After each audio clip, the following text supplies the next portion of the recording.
I gave her. You see? Way too.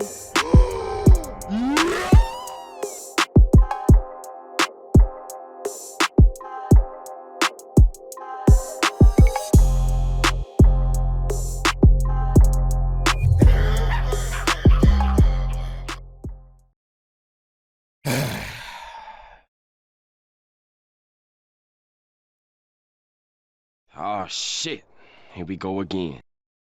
So this will be my review for Atomic Heart. I finally beat the game just recently, like a day or two ago.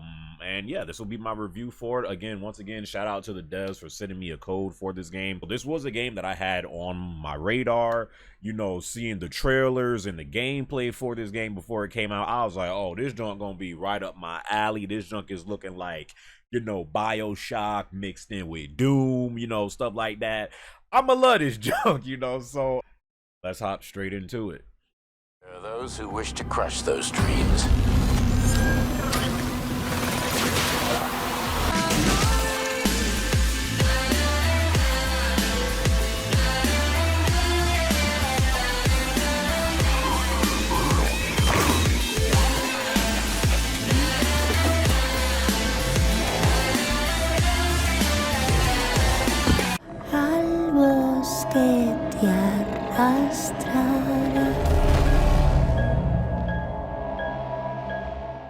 So y'all know me, first off. I'ma always be honest about how I feel about a game.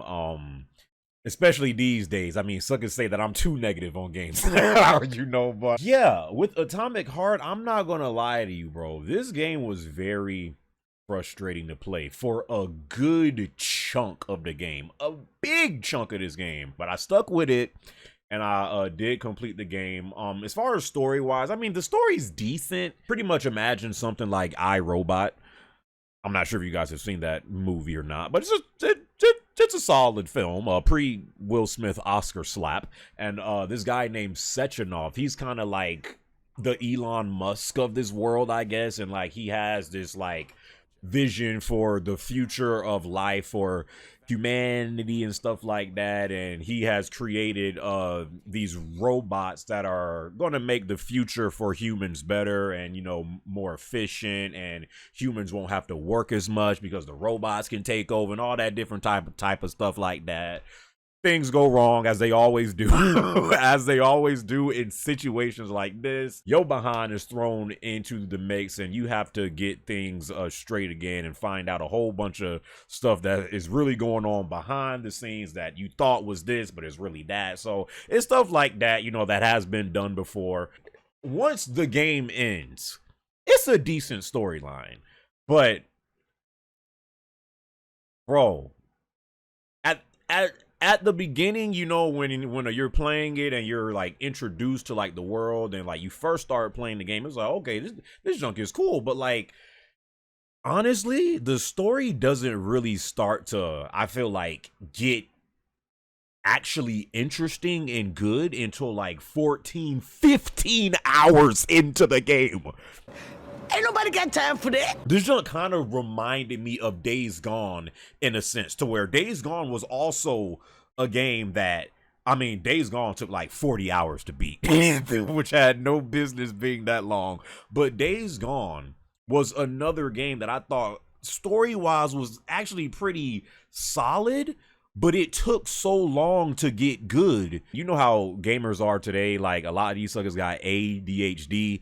If your game ain't lit out of the gate, like these suckers is dropping you and moving on to the next game. If you feel like you're like that, this might not be the game for you, because this game definitely does take a while. The story just takes a while to like actually get like, you know, really interesting, and you want to know what's really going on. So I had a issue with that. The trailer for this game is honestly my main issue that I have with this game. Like,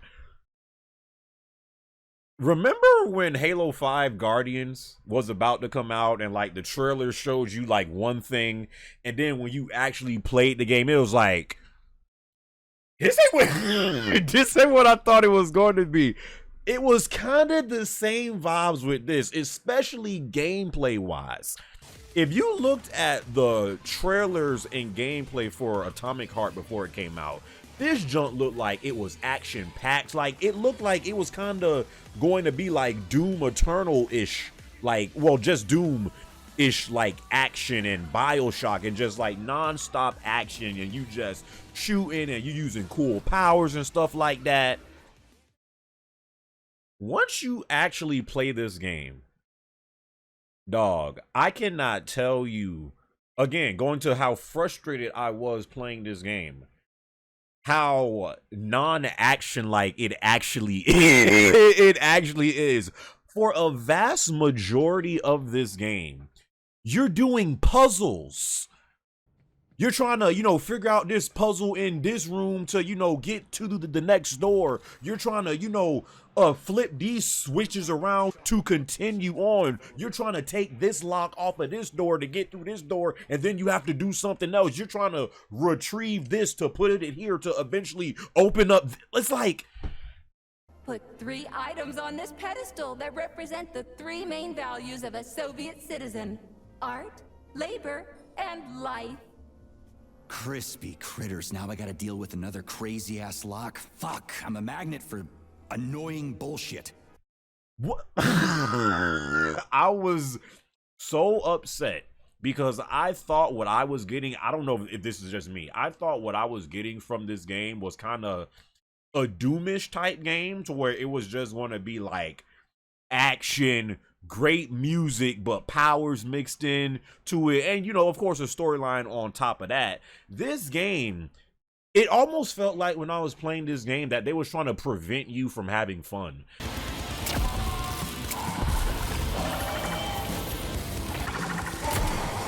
Okay, Atomic Heart? What the freak was this before?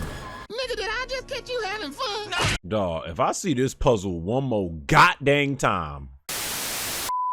The way the trailers was looking for this game, the junk looked incredibly fun. When you're actually playing it, it doesn't feel like that. And again, like, there'll be times to where, like, you're in action, but then once it ends, you go right back to doing puzzles and trying to unlock this door and trying to unlock this door. It's like they want to do that more than what they were actually showing in the trailer. So I felt deceived and bamboozled and hoodwinked, Led astray, run amok, and flat out deceived. when, like, all this junk was going on, because I'm like, this is not what I thought this game was going to be. The enemies aren't really that interesting. You know, you got, you know, of course, the little android robots, like the basic ones, and then, like, you got the black Air Force ones, and these suckers is like a little bit stronger, you know, and then they throw some other, you know, bots and drones into like the mix. So yeah, the story takes a while to pick up. I kind of felt deceived by the gameplay and how that was going on. The main character in this game, what's this sucker's name, like P3 or something like that, but then you find out something towards like the end, whatever. But the main character is kind of like, I don't know, he's just kind of like douchey, you know, and like the dialogue in the game is definitely cringy at times. It's definitely not the best dialogue you've seen or heard in games, you know, but it's not like bad. It's just like, yeah, some of the dialogue I could not stand when the main character of this game, for some reason, like, this sucker says crispy critters a whole bunch of times, and it's just like, is this supposed to be a curse word? And like for Russians, like, like, what is, he kept on saying the junk, crispy critters. I've seen it. Literally. Crispy critters. This is patrol. It is? Crispy critters. Freaking critters. This place just keeps getting more and more fucked up. Crispy critters. State your name and personal access code. Crispy critters. Invalid name. I didn't want any of this, but none of it matters right now. So what does matter, you crispy-ass critter? Crispy critters! Stop! I did speak to him last night. He told me the whole story. It sounded like Safari 2.0. What I mean, Safari 2.0. Honestly, you don't even really start to get like the good weapons until, like, again, that 13, 14, 15 hour mark. So it's like, prior to that, you know, you got like a little melee weapon that you could upgrade. Of course, you can upgrade your weapons in this game. You got, you know, pistols and stuff like that. But bro, I literally did not get an assault rifle until like the 15 hour mark. I didn't get a rocket launcher until like the 16, 17 hour mark.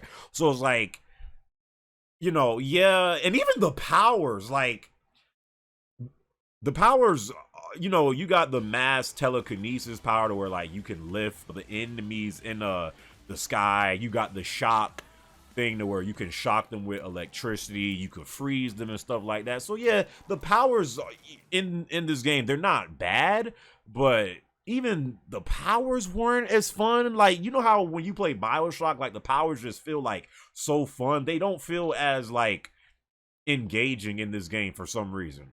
So there was that. And all of a sudden,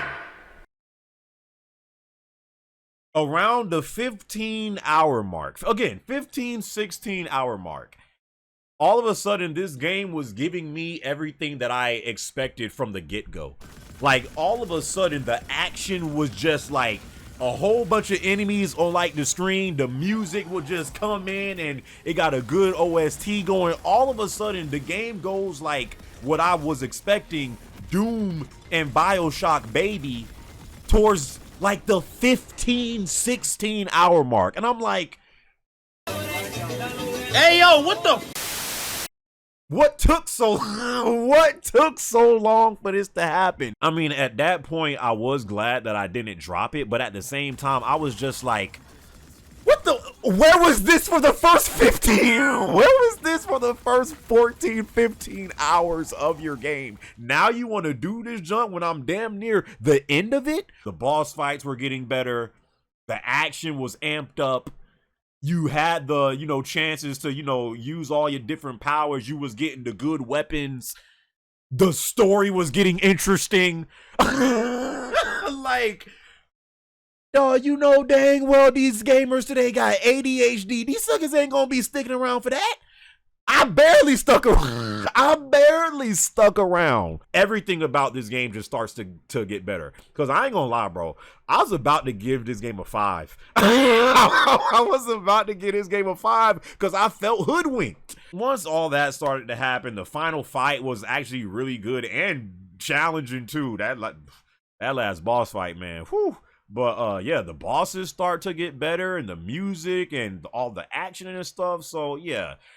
It was just very frustrating to play through a vast majority of this game. So yeah, I'm gonna give this game a 7 out of 10, and it actually got increased because again, towards the end of the game. So I'm gonna give this game a 7 out of 10. The way the story does end, it does leave room for a possible sequel. And I feel like, again, because the story actually did start to get interesting towards the end, if they do a sequel for this game, I feel like the sequel could be really good if they just stick to what I thought this game was going to be from the trailers. Like, and I ain't saying you gotta just be completely like, oh, it's just all action, shooting and powers. Like, you can still have a story. It just took too long to like actually get there. But once it does get there, you know.